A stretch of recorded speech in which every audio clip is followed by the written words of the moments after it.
Hey guys, welcome to 6 Minutes for Wednesday, November 30th. I'm Jason Fulmore, SE Wrestle. And yeah, we're not keeping it to 6 minutes today. I got an opportunity to jump on a call with Don Cash, who basically rounds up, tries to recruit all the teams for the knockout, as well as new head coach at Osceola High School, Rick Tribit. And yeah, we talked about all the teams. So we went through the list. There's 9 teams that won a team state title a year ago, including a new team to the group, Point Pleasant in West Virginia. Happy to have them down. A lot of Georgia, a lot of Florida teams. We also see teams from Ohio and New Jersey and Louisiana, Kentucky. I mean, they're all over the place. There are so many states represented, and I think that Tribit and Cash are working on the last few additions that didn't make the cut for this video that might be added in the next few days. Keep an eye out for those teams kind of being added either to the Knockout website, or I'll try to post them. But yeah, we're talking the 63 teams in the field that are confirmed.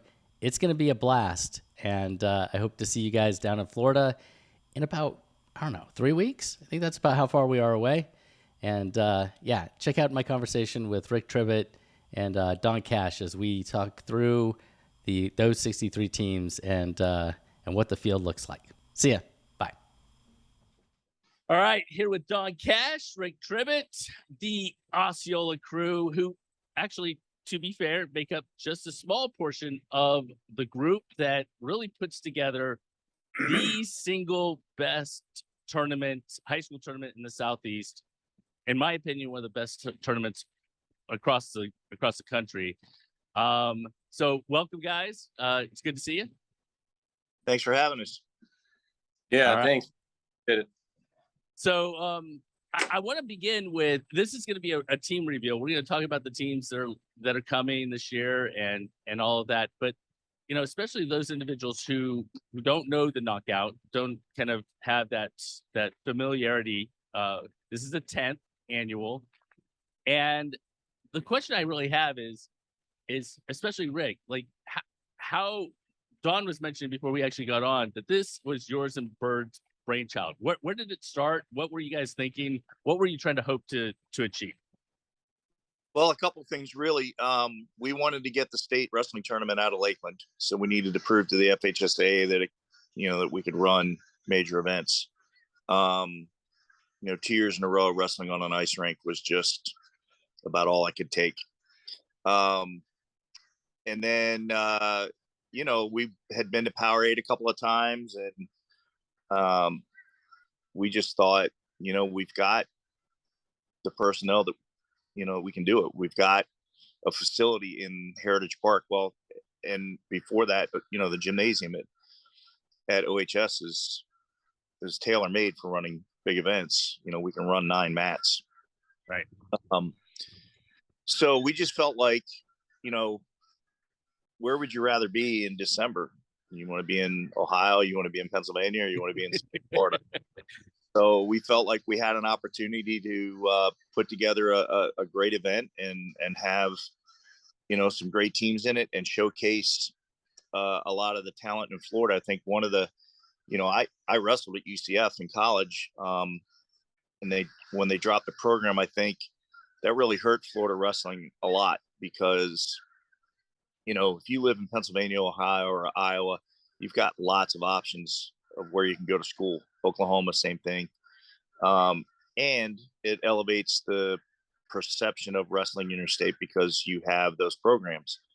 And in Florida, we don't have that. We've got lots of talent. You look at the number of All-Americans and national champs and at all levels that Florida's produced over the last 20 to 25 years. And there's a ton of them out there.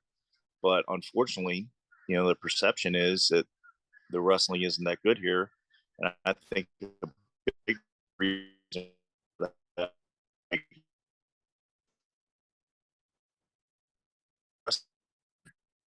so the next thing is like, so we had all the elements to make premier events. We had a great group that understood what it takes to run a major event. And, and there's been a lot of people involved with that. Don, Javier, Coach Bird, of course, the crew that runs it, Chanel and Jim and all of them. Roger Jones, going back to the very beginning and teaching people how to properly keep score. I mean, there's just a lot of elements to it. Yeah, there are. I mean, and it's a huge undertaking, and I'm gonna pivot to Don because I think you might have the toughest job, man. You, except for on the ground the day of, you're the person who's tasked with reaching out and grabbing these programs from all over the country, man. How do you do it? I mean, it's fun. I enjoy it. It's fun reaching out and getting to know people and getting to contact people and researching this stuff. But yeah, once the tournament starts, my job's kind of done.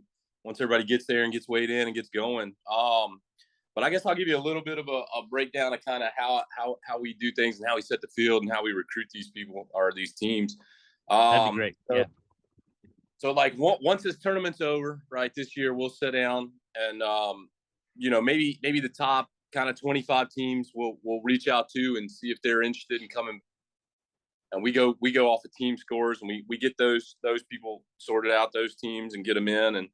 And then we just start looking for teams. So this year, like I'll give you an example. We started looking at sort of national teams level, like national level teams from out of state. We actually, I went online, I found everyone I could find, like top 50 teams in the country, top 100 teams in the country, and just compiled this list of probably about 150 teams. And we just, I just started sending out postcards, and just writing them out, over the course of a couple weeks. And like a literal postcard? A literal postcard that had pictures of the event and it had the dates and the times. It had a QR code to some of our promotional, one of our like promo videos. Chris Pagan does a great job, Coach Pagan, with that stuff, and just got them out there. And then we sort of then you're just kind of waiting for the state tournaments to unfold. The way I kind of do it is I'll basically draw a line from basically like Jersey to Texas and everything like southeast to that, right? So I'm going on track, figuring out when their state tournaments are. I get the results. I might pull the top 6 or 8 or 10 or whatever teams from each division, and I just start hunting down email addresses. And I mean, it's a process. I mean, it takes me, months to do, but I mean, you do a little bit every day. I mean, it's fun. I enjoy it. And I just start reaching out to people, and hitting them up and just trying to see if we can get them down here. And we kind of base everything off state tournament results, from the previous year. And we just try to make the most competitive field we can put together. Yeah. Well, I'm glad you brought that up because we have 63 teams in the field, 10 states represented, what you just said, and 9 teams that won a state title last year. So, you've got Thompson, Alabama, and Buford, Georgia, Cass in Georgia, West Lawrence in Georgia, as well as like your Florida powers, like, South Dade and Jesuit and Jensen Beach, who all won state titles a year ago. But you also added some new flavor, right? You got Lovett, who was also a Georgia champ, and Point Pleasant is coming down from West Virginia. So, your push to try to get those state championship teams, Rick, I mean, I know it's not all about that because teams change and everything else, but I think that is what they've set a history or a track record of being very competitive. And that's kind of what you guys are looking for, right? Yeah, absolutely. And the idea is to make the tournament better every year. And I think we've accomplished that. I think we've done that. You go back to the first year and we had Cleveland, South Dade, Lake Gibson, all the Florida powers. And then you had Camden from Georgia, we've had Tuttle, Oklahoma in there. Right. It's obviously it's becoming a name. And Don's a huge part of that. I mean, the work that he does in the off season, trying to get teams to come down is just incredible. And we would talk it up wherever we went. I worked at the Chattanooga wrestling camps every summer for about 8 or 10 years. And I would talk to teams that were coming in from there as well about it. That's how we got, Trauma to bring his team down. But yeah, I mean, the idea is the goal is to make it better every year, and But on my side, my original concept with it was, like I mentioned before, we had been to Powerade, we'd been to the national duels, and I kind of, and this may come to fruition at some point, but ideally what I'd like to do is get, college and high school side by side so that our kids get access to those college coaches. I mean, they see them, at major events like Super 32, they see them at Fargo, they see them at NHSCA, but that's, those are fleeting moments. If we can get them in an event where they're here for 2 days and they get an opportunity to, to see them, that's going to be huge. And it helps promote Florida wrestling. So I think it's a win-win. Yeah, 100%. And you and I ran into each other up in Jacksonville, with Bono bringing the Wisconsin crew down. And I mean, I don't know. I don't run events. I don't know how hard it would be to pull something like that off where there's something, maybe not to the level that they did in Jacksonville, but certainly some type of overlap between those two can only be beneficial for the state, I would think. Yeah. And we're seeing, Southeastern and Kaiser and St. Thomas, some of these enrollment driven schools are starting programs here in Florida. So that's hopeful news. I'm kind of biased that, being from UCF, and now that they're joining the Big 12, I'm hoping that that's going to be something that can work its way into a situation where, major college wrestling comes back to Florida. But there's been lots of events down here where they've brought in, Brian Smith helped organize something in St. Thomas a few years ago down there in Fort Lauderdale, and Brian's a good friend, and I'd love to see him be able to bring a team down. And he's told me in the past, if you get it done, count me in, and he'll bring people. But even smaller, like I think back when you were coaching, they used to hold that Division III basically duels up at University High School. Right. So, I mean, I think the more we can do that, the more we can spotlight Florida wrestlers, the better it's going to be for all of our programs. Very cool. All right, let's pivot to some of the, so not only do we have 9 state championship teams, 9 teams that won a state title a year ago, but we have 33 teams that placed. And, for me, these are always the most intriguing teams because for a lot of people, these are teams that are on the rise or might be on the way down a little bit. And I'm going to give you an example. So we've got, 7 teams from Georgia. We've got Woodland, Jefferson, West Forsyth, Columbus, Mount Pisgah, North Paulding, and St. Francis, all finished in the top 10 in their classifications. Now, Woodland, to be fair, right, had Caleb Henson, who was only, the second 4-time knockout champion. Right. He's now at Virginia Tech. He's okay. You want to show off your shirt there, Don? Your Virginia Tech, who's got a few kids who wrestled at the knockout last year, who won the knockout last year, in their starting lineup this year. So out of that group, Don, is there one team that out of those Georgia teams that you've seen that you might be interested in kind of seeing how they're going to do this year? Yeah, I mean, there's a lot of these teams. I just started really putting these pre-seed kind of deals together and looking at lineups, and I mean, there's just these numbers are kind of crazy as they're rolling in. I mean, Jefferson is one that sticks out to me right now. I think it's 7 state champs they're bringing down. They got some freshmen who have really, really good credentials as far as like middle school stuff, and they're going to be tough. They're going to be super tough. Yeah, they are. I mean, I see them every now and again up here in Georgia, and they're a super good team. You're gonna have I think Luke Cochran just signed with Central Michigan to wrestle at Central Michigan next year. That sort of thing. And he took second last year, losing in the finals in knockout. So it's Georgia always brings a good group.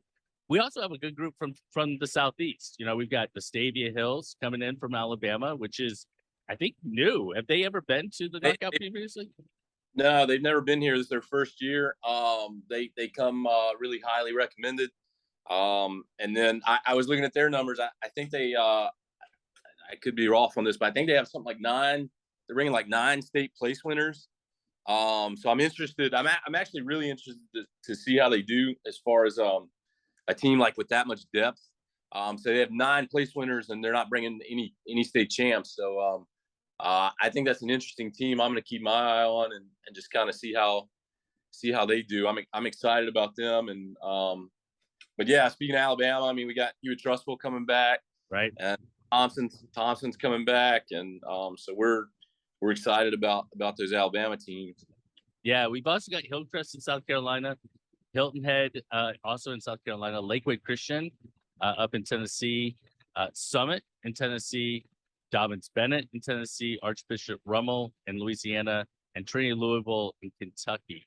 So out of those teams, Tribit, are there teams that you know pretty well, or is there one that you are paying attention to? Yeah, I spent a lot of time with Pete at Chattanooga camps over the last 10 years, and Summit's really been coming on the last couple of years in Tennessee. So I'm curious to see them. You mentioned some of those other schools, Rummel, right? Lake Christian, you got Hillcrest in South Carolina. I mean, there's a bunch of teams that are kind of on the rise. Well, Rummel's historically had great programs before, but in terms of how everybody's finishing in their state series, you got these teams that are on the rise that are riding, a couple, 3 years of a wave of pretty good success. So I'm curious to see how that meshes in with some of these other programs that we've got here. Well, and what's really interesting is we get the mesh of these Southeast teams that are on the rise, and now we put them with a bunch of Florida teams that you guys all know super well, and it's really interesting to watch them compete from a Southeast perspective. My perspective, I love to watch. So First Baptist is a good example. We're talking about a small school, 1A. They were runner-up last year, I believe. Palm Bay, Somerset, Lemon Bay, all small schools in 1A, but all can go. Bader Lakes is also in there. And then you throw in like a Winter Springs, which you have obviously a connection to, Rick. And then Danny Walker's Lake Gibson crew, who didn't win a state title, dude, they might be one of the best teams in the entire field. So talk a little bit about, Rick, those teams from Florida kind of meshing and having competition with those out-of-state teams that you mentioned previously. Yeah, and you left a few out too, and you can't leave South Dade out. Obviously, they're South Dade, Southwest Miami and Palmetto Ridge, all great programs. All those programs you mentioned, Sean has done a great job for a lot of years, and kind of, I don't know if he'll appreciate this or not, but he's kind of flown under the radar a little bit. But these last probably 4 or 5 years, they've really stepped up and challenged for regional and state titles. So he's, like I said, he's done a really good job for a long time. And, Schick down at Lemon Bay resurrected that program, and they hadn't seen that kind of success since he was in school. And Reagan was coaching, so, right. And then, which was a few years ago, by the way, just so everybody knows. It would be Jefferson's coach in Georgia now, or his dad, I guess. In Winter Springs, Rockies continued the success that Gomrad had there, and that program's been good for a lot of years. Dating back to the late 90s and early 2000s when they first got started. So I think there's a nice mix there. That Florida talent that we talked about. So Don, I'm going to add a couple more Florida teams, and Rick mentioned a couple: Southwest Miami, Palmetto Ridge. You guys, obviously, Osceola, Fort Pierce Central, Mariner, Barron Collier, Riverdale, Matanzas, Hagerty, and Fort Myers. For people outside the state of Florida, and they're coming in and they don't know a whole lot about Florida, which of those teams might surprise a few people? Rick was saying like Lemon Bay, and I didn't realize this until I started sitting down looking at it. I mean, they got 5 state place winners coming back. I mean, they got a solid crew of kids coming back. I mean, just all these teams are super tough. Your Mariner, they're going to be really good. I think Barron Collier and Hagerty's always got, some kids that can wrestle, and I mean, Florida's just gotten so good. And just the Florida part of the tournament is just so deep. It is. And put it in context, either one of you can put it in context for, I mean, it relationship to the state tournament, it is X times harder than any state tournament in Florida. Well, the easy answer would be 3 times, because we have 3 classifications and this would be like an all class. But I mean, it's like, I don't know if I can even quantify it. You're talking about, with very few exceptions, every single one of the best programs in Florida that are here. Right. And then you add in all these fantastic programs from all over the place. Yeah. And I think there's a couple of things that are going to influence that this year. Like you mentioned us, and we've got some kids that can go, but we've also, 3 or 4 of those guys are playing football right now. We just won our region title Friday night. So we're going to play at least one more week. I'm not sure some of those guys are even going to be in the lineup, and that's going to be the case with some of these teams, that you look at their wrestling programs, they've got pretty good football programs too. And some of those kids are doing both. Look at Southridge, they, for years, they play great football, and a lot of those kids, they're always good, it seems, in the upper weight classes. Those kids are playing football. So, and you mentioned Southridge. There's a ton of other Florida teams that, I'm going to post that don't have a top 10 finish, but are definitely teams to watch. Yeah. Southridge being one of those, Doral Academy being one of those, some really, really good programs. I'm sorry? Countryside. Mm-hmm. Right. One of the things that's always interesting is the teams that you bring in that we don't know anything about, right? So you guys are bringing in 3 teams from outside of the Southeast: Spring Valley, West Virginia, in addition to Point Pleasant, we already mentioned, St. Vincent, St. Mary out of Ohio, and High Point, New Jersey. Honestly, I don't know much about any of those programs. Can you guys give us an idea of what's, Dawn? You reached out to them, you talked to them? Yeah. So St. Vincent, St. Mary, small world. I guess I had reached out to them at some point, but they ended up getting a hold of Ty Davis, who was an assistant at Osceola and a really good wrestler, and grew up in Ohio, and he's a Jesuit now. But they reached out to him and said, "Hey, what's this knockout tournament about?" And I guess they were buddies, they grew up together or whatever. And he says, it's pretty legit. It's the real deal. And so they ended up coming, and they got a state champ. It looks like he's going to be maybe at like 126, and then they got a state runner-up at heavyweight and a couple other qualifiers, and we're real excited about them. That's our first Ohio team. I probably sent 500 emails to Ohio schools over the years, and this is the first one that we. I'm not batting too well, but we're excited about them. And then let me see who else. You said Spring Valley, West Virginia. They had hit me up.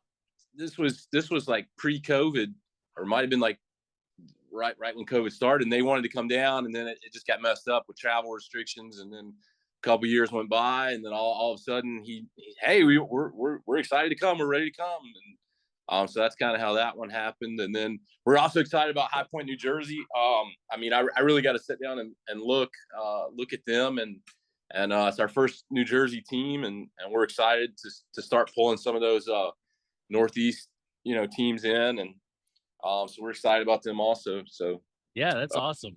One team that isn't in the top 10 that we haven't mentioned previously that I know a lot about, we've got Carrollton and Flowery Branch from Georgia, but the team that really, if you're from Florida and you don't know Mill Creek has added some real firepower, and my personal opinion is they're going to be in the hunt. They're gonna be very competitive with everyone. Just because they don't have a number out next to their name doesn't mean anything. They are super talented, super good. So definitely somebody to watch. So last question, I guess, and you kind of alluded to it, Don, and I'm gonna ask you first, and I'm gonna go to Tribit, and that is, you've reached out. I saw Total Oklahoma, and we're now talking about adding New Jersey and Ohio. You don't want to take away, you still want those Southeast teams and everything else, But is there a state or a school that you haven't reached out to, or that you haven't reeled in yet that you want? Yeah, I mean, there's a ton. I mean, we could talk for hours about that probably, but All right, give me one. How's that? I mean, I don't know. I just want to continue with Ohio and New Jersey and building roads into there. One team just off the top of my head was I had some conversations with Great Bridge out of Virginia this year, and talked to Coach Martin a couple times, and I mean, that's going to be the day the tournament ends. I'm calling him up, and as soon as we set the dates, hey, we want these guys for next year, and I mean, there's a million, Yeah, that I want to go get. So how about you, Rick? Is there a team? Is there an old stomping ground? You're in Delaware, right? I mean, is there some Northeast school that really intrigues you that you'd like to bring down? I talked to the Howell brothers years ago when they were coaching at Smyrna and Central, and then Bergen Catholic. We had seen them a few years back at the national duels. I think they're traditional Jersey power. Like Don said, I think that the goal is not necessarily any specific program as much as it is, hey, let's just go deep sea fishing and see what we can get. I mean, we want to continue to build this tournament into one of the best tournaments in the country, and I think we're there. I think we're on right there on the edge teeter, and this year is by far the best lineup that we've had. But I like I said, the big goal is every year let's seek out the best competition we can get and bring them to Florida. All right. I think that's actually a great place to stop. I do want to ask you one last question, Rick, and that is for those individuals who haven't been, it was at Osceola High School. It's now in Silver Spurs Arena. Kind of what is kind of the build up? Will there be a stage this year like there was last year or 2 years ago? Like how many mats are on the floor? Just from a parent's perspective. Yeah, I mean, we're gonna have 12 mats down. We're working on trying to get the platform back. That was kind of cool. There's great awards. We spent a lot of money on awards. The singlets. Singlets. We did robes one year. The awards themselves. The trophies are unique. It's in the Heritage Park Arena. You're going to get that arena feel like you would at a state tournament or a national event. We've got the best officials, not only here in Florida, but we've got some guys coming from other areas in the Southeast that you've at NHSCA, that you've seen at Super 32. So, you can count on quality officiating. It's going to be streamed live on track. Thank you for touching on that. Yeah, is that where that people can find it through track? Yeah. Well, Flow. Okay. Now I know they're combined now. But I mean, you're gonna, and it's one-stop shopping. There's a great middle school event tied to it, and we started with the girls last year. And those are all going to be components of this moving forward, and especially now with all these states, us included, that have now sanctioned girls wrestling in the last couple of years. There's tremendous amount of growth and improvement on that side of the sport, and I think it's going to help wrestling, like I mentioned before, with potentially bringing in programs back to Florida collegiately. That's going to be a key component of it. So anything we can do to highlight that. But like I said, you're going to get that big arena feel. Yeah, no, it's awesome. December 21st and 22nd, 20th and 21st, 21st and 22nd, 22nd for the high school. Got it. Sorry, guys. Too many dates running through my head. Yeah. I'm sure you guys understand. Awesome. Well, I appreciate you taking the time. We're gonna post all of the teams up, and I don't know. I'll probably do a preview. The week of, and we'll talk a little bit as Dawn gets more and more information in and is able to share more and more information about, as we get closer to maybe what weight certain people will be and everything else. I think you'll get a real good understanding of what's going on. I appreciate you guys taking the time on this morning, and I'll see you in Florida in a bit. All right, thank you for having us. Thanks. Yeah, I really appreciate it.